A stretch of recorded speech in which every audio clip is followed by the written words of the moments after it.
Gusto ng bagong board member ng MTRCB na si Mocha Uson na ipatigil na ang anyay kalaswaan sa mga teleserye. Nakilala man siya sa kanyang pagpapaseksi, sinabi niyang matagal niya na itong itinigil at hindi raw dapat gamitin laban sa kanya. Nakatutok si Dano Tingkongko.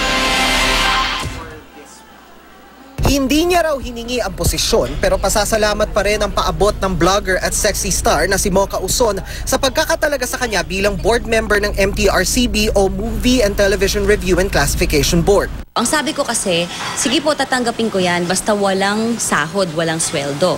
At kung meron man, idodonate ko po ito sa Duterte's Kitchen at saka sa mga DSWD centers natin.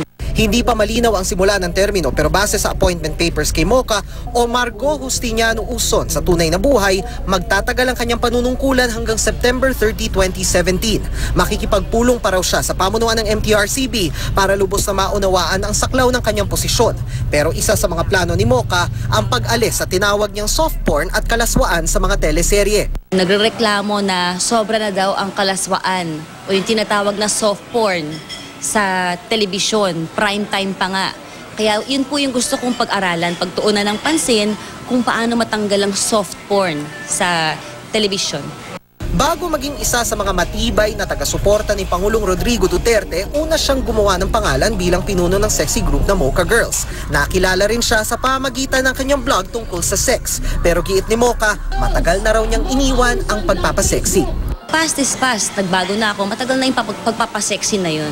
Inuungkat ng mga elitista, yung mga they think they are superior than ordinary Filipinos. So inuungkat nila yung mga pinagagawa ko noon, pinagsisihan ko na po yun at nagbago na ako. At sa tingin ko naman lahat ng tao ay dapat bigyan ng chance na magbago. Bago pa pinagsisihan mo, so you regret doing that? Ay, syempre may mga mistakes akong mga nagawa noon. We all commit mistakes.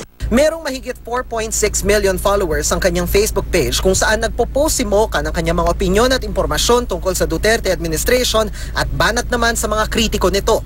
Sa kanyang pagkakatalaga, siya naman ang umaani ng kritisismo. Kalayaan nila yon na i-express yung opinion nila.